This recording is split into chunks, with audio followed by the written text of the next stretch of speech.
Hello friends, welcome my YouTube channel. मैं हूं मोहम्मद लतीफ़ advocate. आज आपको धारा 507 507 आईपीसी के बारे में जानकारी देने जा रहा हूं। आज इसी पर चर्चा होगी।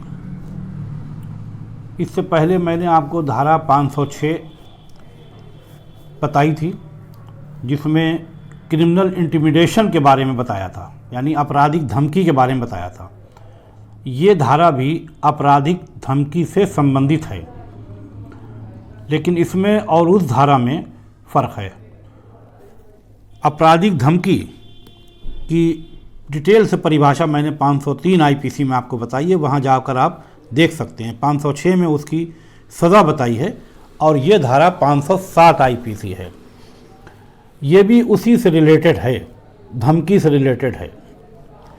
अब इसमें क्या है वो मैं आपको बताने जा रहा हूँ। इसमें भी धमकी दिए जाने के संबंध में बताया गया है, लेकिन ये ज़रा अलग किस्म की धमकी है।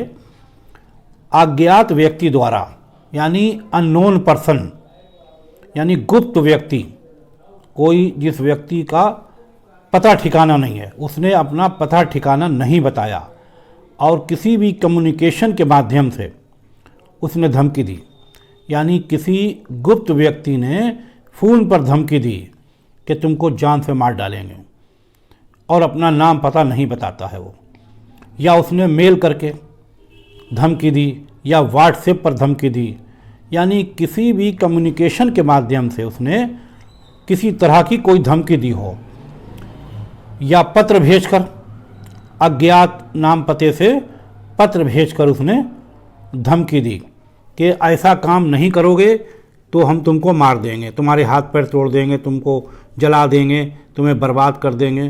किसी तरह की भी धमकी उसने पत्र भेजकर दी, तो भी क्या है, 507 आईपीसी का अपराध है। इसमें ये दिया गया है कि वो व्यक्ति अपनी पहचान नहीं बता रहा है, बिना पहचान के वो व्यक्ति आपको धमकी दे रहा है।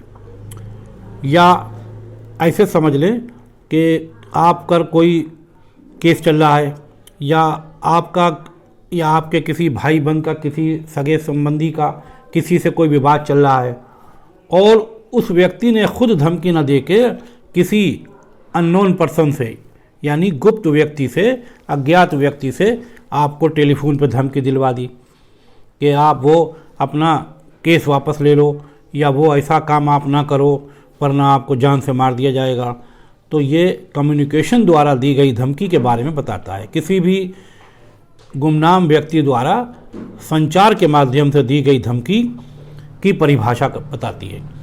इसमें आदमी सामने नहीं होता है, छुपा हुआ होता है, यानी वो छुप कर धमकी दे रहा है। यानी टेलीफोन पर धमकी देगा तो भी आपके सामने नहीं है, व्हाट्सएप पे धमकी देगा तो भी आपके सामने नहीं है, मतलब वो व्यक्ति आपके सामने नहीं है धमकी देने वाला।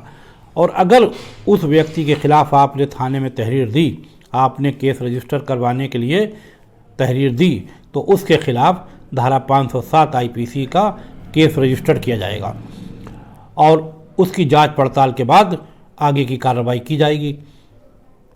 ये धारा 507 क्या सज़ा देती है वो मैं आपको बताने जा रहा हूँ। इस धारा 507 में 2 साल की सज़ा का प्राविधान है, या फिर फाइन, और या फिर दोनों। अगर दोषी पाए गए तो अदालत के ऊपर डिपेंड है, वो दोनों भी सज़ाएं आपको दे सकती है, यानी फाइन भी कर सकती है और आप पर सज़ा भी कर सकती है। 2 साल तक की आपकी सज़ा दी जा सकती है। और ये नॉन कॉग्निजेबल ऑफेंस है, बिना नोटिस के पुलिस आपको गिरफ्तार नहीं कर सकती। इसमें नॉन कॉग्निजेबल ऑफेंस वो होते हैं जो असंज्ञेय अपराध कहलाते हैं, जिसमें पुलिस को सीधे एफआईआर लिखने के बाद गिरफ्तारी का अधिकार नहीं होता है। वो ये पावर नहीं रखती है पुलिस इस धारा में कि आपको गिरफ्तार कर ले, यानी ये असंज्ञेय अपराध है। जब तक आपको नोटिस नहीं देगी, आपका जवाब नहीं आएगा और इजाज़त नहीं मिलेगी, उसको वारंट नहीं मिलेगा, जब तक वो गिरफ्तारी नहीं कर सकती है। लेकिन अगर पुलिस ने आपको गिरफ्तार करके अदालत में पेश किया तो आपको ज़मानत मिल जाएगी, क्योंकि ये ज़मानती अपराध है बेलेबल ऑफेंस है। जमानती अपराध आपको हम बता चुके हैं, जिसमें अभियुक्त को जमानत का अधिकार प्राप्त होता है।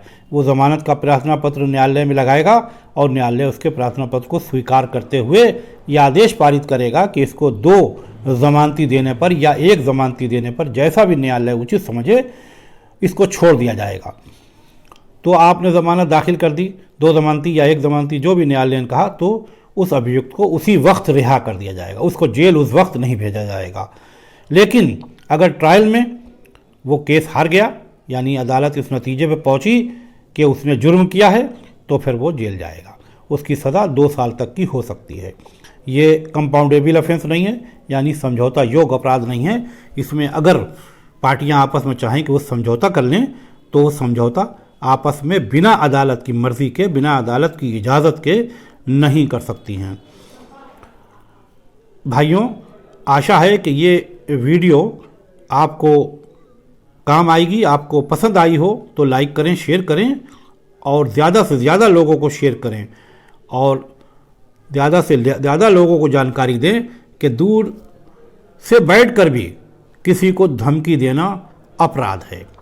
और अगर आपका कोई सवाल है, आप कुछ पूछना चाहते हैं, आप कोई भी केस के बारे में कोई जानकारी आप चाहते हैं, तो आप हमारे कमेंट बॉक्स में जाकर सवाल को लिख सकते हैं और आप हमसे सवाल पूछ सकते हैं। आप हमको टेलीफोन भी कर सकते हैं।